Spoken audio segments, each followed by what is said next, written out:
이제 받으시고 문건을 좀 읽어보시고 피고인도 이제 고개를 돌려서 문건 내용을 같이 보는 모습이 확인이 됩니다. 그 사항 묻겠습니다. 그러면 이제 뭐 어쨌든 피고인도 이제 경제 관료 출신이시니까 증인하고 그러면 이 문건에 대해서 서로 대화를 하거나 이야기를 나누신 적은 있습니까? 문건에 대해서 대화를 나누거나 얘기를 나눈 적은 없고요. 뭐 제가 좀 말씀을 많이 해서 죄송합니다만 저 당시 상황은 대통령이 계엄을 선포하고 올라왔기 때문에 진짜 상상도 할 수 없는 일이 벌어진 거 아니겠습니까? 그리고 충격이 있었는데 저 때가 외환시장이 열려 있습니다. 외환시장이 새벽 2시까지 열려 있습니다. 그래서 저는 뭐 총리께서도 그러셨겠지만 외환시장 걱정을 너무 많이 했습니다. 그래서 지금 우리가 상상할 수도 없는 계엄이 있기 때문에 우리의 어떤 시민과 경제나 시장에 미칠 충격은 가늠조차 할 수 없는 상황이었거든요. 그래서 제가 시장을 확인을 해봤던 이제 핸드폰으로 확인해 보는데 아직도 기억이 나는 게 선포 때부터 10분 단위로 10원씩 올라가고 있었습니다. 환율이요. 그래서 제가 저 당시는 뭐 제가 반대를 했고 상상할 수 없는 상황이기 때문에 좀 개인적으로 이런 말씀드리긴 뭐하지만 대적견실 상황에 대해서는 저는 좀 그거보다는 밖에 외환시장 상황에 제가 집중이 돼 있어서 몸은 뭐 저기 있었지만 생각은 모두 거기에 가 있었습니다. 그래서 제가 아마 총리께 무슨 말씀을 드렸다면 지금 시장 상황이 이렇습니다. 내지는 그리고 제가 대통령이 말씀 중인데도 전화로 F4A를 소집을 했습니다. 그랬던 이유는 이거는 외환시장에 대한 안정조치가 시급하다. 그래서 제가 아마 뭐 CCTV에도 나옵니다만은 제가 끝나자마자 빨리 나가거든요. 모든 것들이 당시에는 밖에 시장 안정조치만 하겠다는 데 집중이 되어 있었기 때문에 제가 굳이 첨언을 해드리면 저 상황에 대한 어떤 저의 인식이나 집중도가 글쎄요, 지금 생각해보면은 저 상황에 대해서는 제가 집중을 하지 않았고 밖의 상황에 집중을 했던 거 아닌가라고 저는 설명을 드리겠습니다. 아까 문건을 그러면 지금 기억은 어떻습니까? 문건을 접견실에서 본 기억은 없습니까? 지금도 그렇습니까? 그러니까 문건을 받은 기억은 나는데요. 문건의 내용을 본 기억은 안 납니다. 그래서 제가 그 부분이 의아해서 저도 이제 아까 재판장님 말씀하신 것처럼 그래서 생각을 해보니까 기억이 많이 좀 뭐랄까요, 파편화돼 있고 불완전한데 제가 굳이 말씀을 드린 이유가 당시는 저는 외환시장 생각밖에 없었기 때문에 그래서 제가 조금 보는 듯한 모습은 있지만 제가 저 집중을 안 했구나라는 생각을 그런 말씀을 드리는 겁니다. 문건 내용을 지금 확인해 보면 이제 어떻게 보면 되게 충격적인 내용이라고 생각할 수도 있는 충격적인 내용이라고 생각할 수도 있는데 네. 뭐 국회 관련 자금 차단 이런 말도 있고요. 그다음에 비상 입법기구도 이야기도 있습니다. 정의는 뭐 경제관료이시긴 하지만 법대 나오셨고 법학을 전공하신 거죠? 우치적으로는? 네, 학부는 법대를 나왔습니다. 예.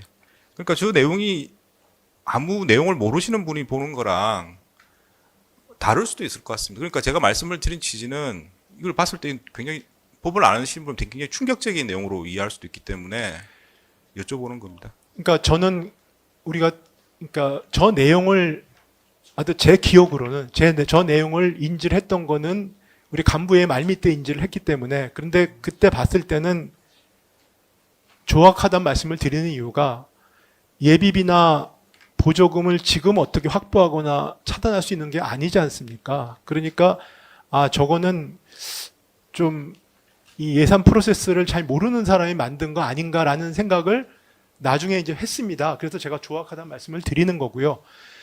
지금 보니까 저 내용을 재판장님처럼 말씀하실 수 있지만 당시 대적견실 상황은 적어도 제 입장에서 봤을 때는 계엄 상황을 저는 제 개인적으로는 도저히 수용할 수 없는 상황이었고 그러니까 그때 대적견실 상황에 대해서는 저는 사실은 집중할 당시엔 필요가 없었습니다. 다만 그때 외환시장이 열려 있었거든요. 외환시장이 열려 있는 상황에서 그리고 미국이나 경우에는 지금 낮이지 않습니까? 유럽은.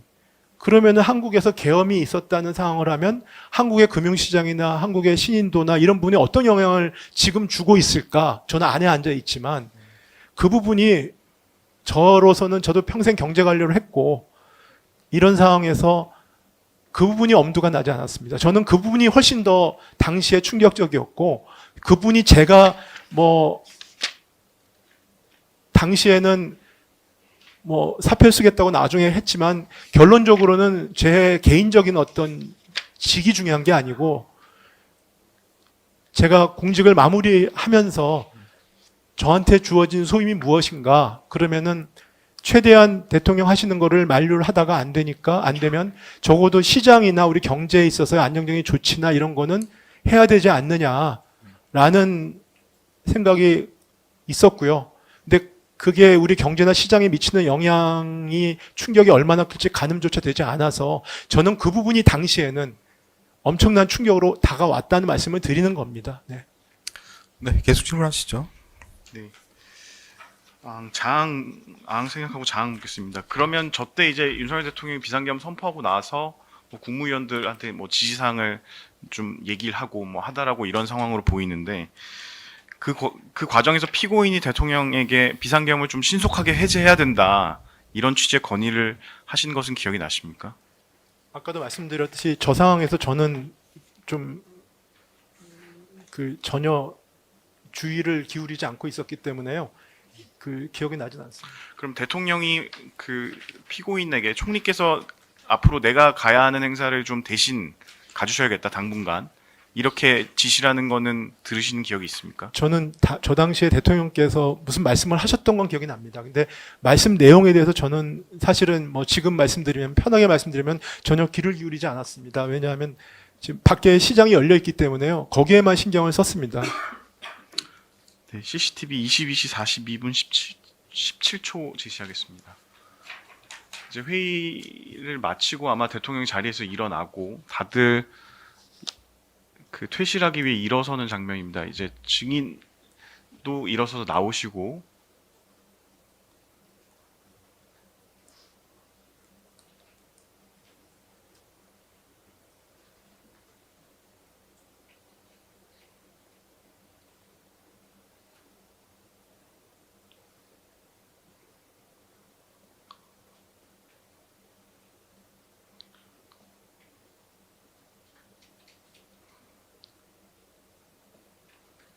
이제 출입문 밖으로까지 나가셨다가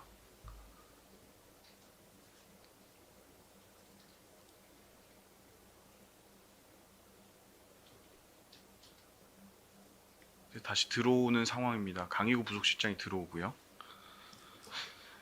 이 상황은 기억이 나십니까? 네, 뭐 대충 기억이 납니다. 그 다시 들어오신 이유에 대해서 말씀해 주시겠습니까? 저때 저는 이제 F회에 소집했기 때문에 빨리 나가야 된다고 이제 빨리 나가는데 갑자기 누군가가 서명을 하고 가야 된다 그러셨던 것 같습니다. 그게 제가 먼저 그냥 무슨 서명이냐고 무슨 사인이냐고 이제 그 당시 사인이라고 했는데, 그랬더니 뭐 출석 서명이다 이렇게 얘기를 하는 그런 과정이었던 것 같습니다. 네, 그 말을 누가 했는지는 기억이 나십니까? 그러니까 기억이 나진 않습니다. 뭐 남자 목소리라는 말밖에 말씀을 안 드렸고, 그 다음에 안에서 들렸던 것 같습니다. 출석 서명이라는 얘기는. 네. 네, 증인에 대한 진술조서 19,361쪽 제시하겠습니다.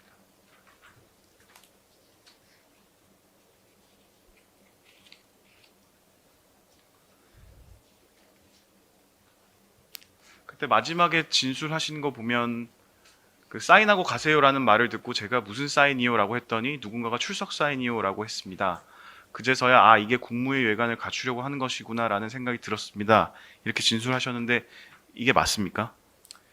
네, 제가 서명 얘기가 나오기 전까지는 오늘 왜 모였는지 사실 몰랐습니다.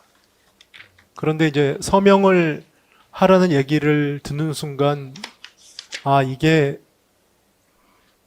어떤 계엄의 형식을 갖추기 위한 회의였었구나라는 생각이 들어서요. 그래서 제가 일단은 뭐 나중에 아마 CCTV에서 제 생각보다 오랫동안 얘기를 하고 있는 장면을 제가 봤습니다만은, 그래서 처음에는 서명을 하고 가라 그래서 제가 무슨 서명이냐 그랬더니 출석 서명입니다. 그래서 제가 못하겠습니다. 그러고 나서 아마 좀 설명을 드렸던 것 같습니다. 그래서 제가 계엄에 반대했고 동의할 수 없기 때문에 어떠한 성격의 서명도 할 수 없다라는 취지로 여러 번 강하게 말씀을 드렸고요.